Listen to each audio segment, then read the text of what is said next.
everyone's favorite awkward underdog lil bro. Sometimes he's heroic and just as useful as Mario, and other times he's the damsel in distress. Today though, we're gonna look at Luigi's character in every mainline Mario game and rank him from worthless to elite. All the way back in the original Mario Bros. Arcade game, he's basically the OG clone character. Same moves, slightly altered colors, and only there so player 2 can tell who they are.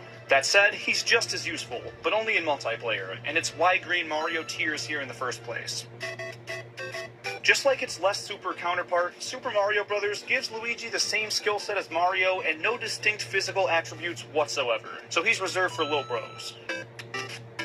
For as much crap as this game gets, it is the first game to make Luigi stand out a little bit. He looks the exact same, but we finally see his movement get a bit more slippery and his jump get a little higher. It's not as exaggerated as it is in later games, but it is the start of making him his own unique character. And for that he gets hard mode tier, because he is pretty helpful, but playing as him makes an already excruciatingly difficult game even harder.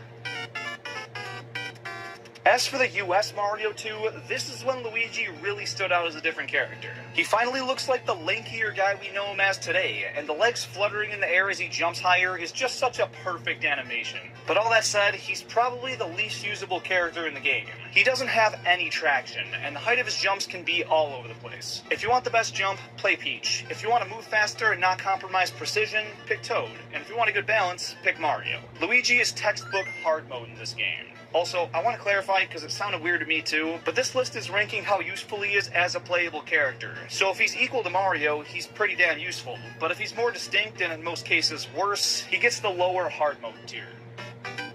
Perfect example, Super Mario Bros. 3, which reverts Luigi back to a green Mario, and is bad for his originality, but his usefulness is right up there with Mario. Yeah, the two best 2D Mario games make Luigi a clone, which is kind of a shame. Honestly though, not a huge loss. These are some of the best designed levels in the Mario series, and having a tight controlling character is almost necessity. Yoshi's Island features the characters as babies, and maybe it's not fair to judge him at that age, but I'm still going to. This dude gets kidnapped by Kamek, and instead of falling onto a Yoshi like his brother, he's held captive by the Koopas. This game shows the roots of his cowardice and timid behavior that would later become the biggest part of his personality. And since he is in this game, but serves as nothing more than a damsel in distress, we have our first worthless tier. Super Mario 64 is the most notorious absence of Luigi's career. I mean seriously, L is Real 2401 is one of the most iconic mysteries in gaming, and getting to the bottom of it just a couple of years ago is crazy, and really shows the lasting impact this game had on a generation of players. But he's still gone. Just like 64, Sunshine didn't have any trace of the green dude, and he was never even planned. At least here it makes sense though. Luigi got his own game with the GameCube's launch, and Mario got his own. I'm glad they did away with this in future games and brought Luigi back to the main series, but still, I understand why he's not here. Gotta do it to him though. Finally, a 3D Mario where you can play as Luigi, and he has a slightly higher jump at the cost of speed while carrying things, which is a fair trade-off, but it doesn't really make him better or worse than Mario.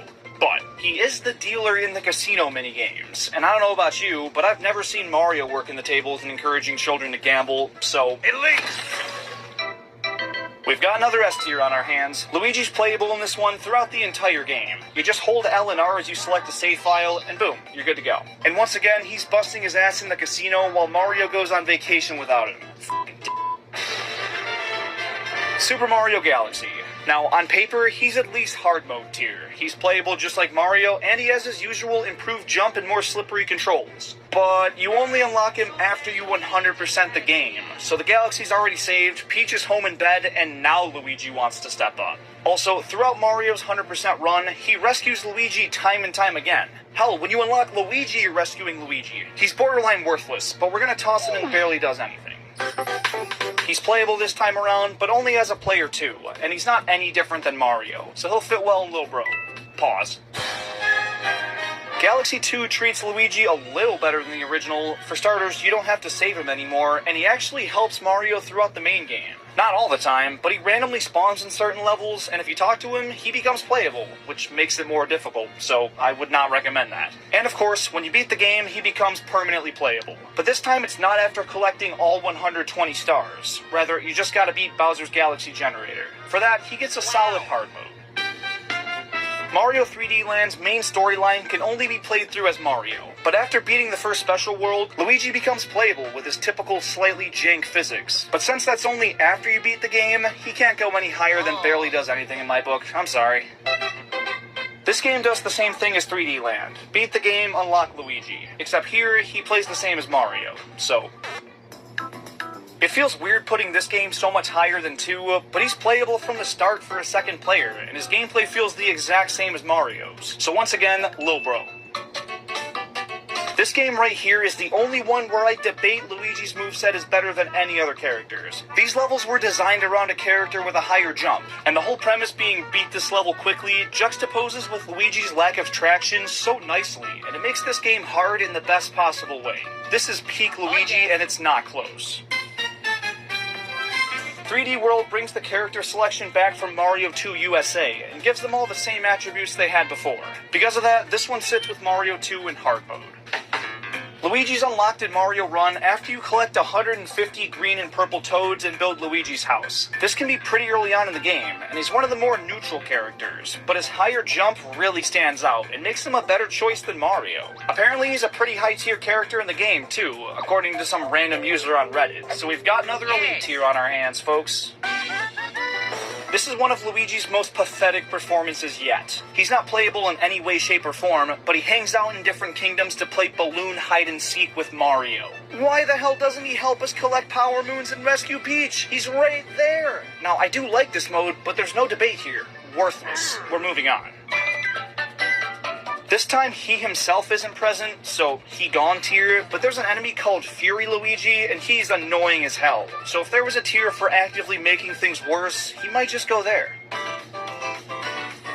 And finally, we've got Super Mario Bros. Wonder, which has the most impressive playable cast of any of the mainline games, but it comes at the cost of unique movesets. You get Yoshi's, Nabbit, and everybody else, so he's once again just a green Mario. And there you have it. Real quick, if you take your Nintendo Switch on the go a lot and wish it was easier to lug around, you gotta ditch that clunky old dock. It's bulky, flimsy, and really doesn't have a good reason to be. And Accelerate Gaming's portable dock is the solution you've been waiting for. It cuts the unnecessary plastic of Nintendo's and gives you a sleek, durable, and very portable alternative. And it's only $20, so if you want to enhance your Switch setup and support this channel, go grab one now with an additional 15% off using code CLINGER. That promo is not gonna last long, so act on it while you can. And if you disagree with me on any of the rankings in this video, leave your take down in the comments. And if you enjoy videos like these, hit that subscribe button and turn on notifications. I'm posting content like this every Saturday at 12 p.m. Eastern, and we're getting really close to 100,000 subscribers, and I want that damn play button. Thank you so much for watching.